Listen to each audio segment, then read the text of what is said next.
जी नाज़रीन, डॉक्टर ताहा नज़ीर आपसे मुखातिब है। मैं इस वक्त टनीसी में मौजूद हूँ और टनीसी के अंदर यहाँ पे मौजूद होते हुए जब लोगों से मेरी बात हुई तो मुझे महसूस हुआ कि जो टनीसी है इसका सिविल वार में बड़ा एक प्राइमरी रोल है। इसकी लोकेशन के अतबार से भी ये बैटलफील्ड या वार जोन बन गया।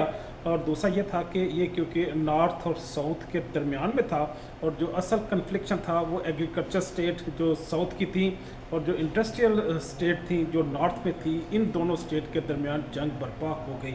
जो एग्रीकल्चर स्टेट थी उनके पास क्योंकि जो ब्लैक अफ्रीकन लोग थे जो अफ्रीका से वो हार्बर करके यहाँ पे लेके आए थे और वो उनके खेतों में टोबैको का और क्रॉप का और दूसरी जो इनकी चाहे काटन की इंडस्ट्री हो, वो सारे फील्ड जो थे एग्रीकल्चर फील्ड उसको रन करते थे। और जो नॉर्थ की साइड की स्टेट थी वो चाहे न्यूयॉर्क हो, विस्कॉन्सिन हो, मिशिगन हो और उसके साथ डकोटा हो, वाशिंगटन हो, कैलिफोर्निया हो, ये सारी स्टेट क्योंकि इंडस्ट्रियल स्टेट थी तो यहाँ पे सिविल राइट्स या ह्यूमन राइट्स की ज़्यादा रिस्पेक्ट की जाती थी। क्योंकि ये जो स्किल्ड लोग थे ये ज़्यादा लोग यूरोप से माइग्रेट होके आए थे और ये कानून को, रूल को, लेजिस्लेशन को जानते और समझते थे। तो इसलिए उन्हें उन्हें हर्ट करना, उनके राइट्स को डैमेज करना उनके लिए आसान नहीं था। लेकिन ब्लैक अफ्रीकन के लोगों के साथ जानवरों जैसा सलूक ये लोग करते थे।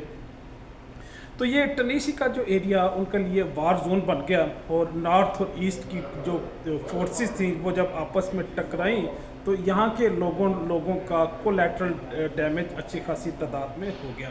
तो टोटल तकरीबन 1.25 लाख के करीब दोनों फरीकों की तरफ से नॉर्थ और साउथ की स्टेट की जो जंगें हुई, तकरीबन 1,25,000 के करीब जो लोग यहाँ पे इस जंग में मारे गए।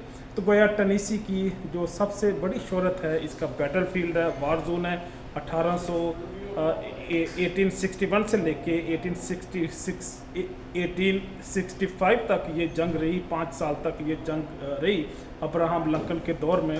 उसके बाद चार्टर ऑफ फ्रीडम या जो ह्यूमन राइट्स की एक जो इनकी रेजोल्यूशन थी या अमेंडमेंट थी वो हुई और ब्लैक अफ्रीकन को अच्छी खासी तादाद में जो लोग काम करते थे उनको ह्यूमन राइट्स और फ्रीडम दी गई।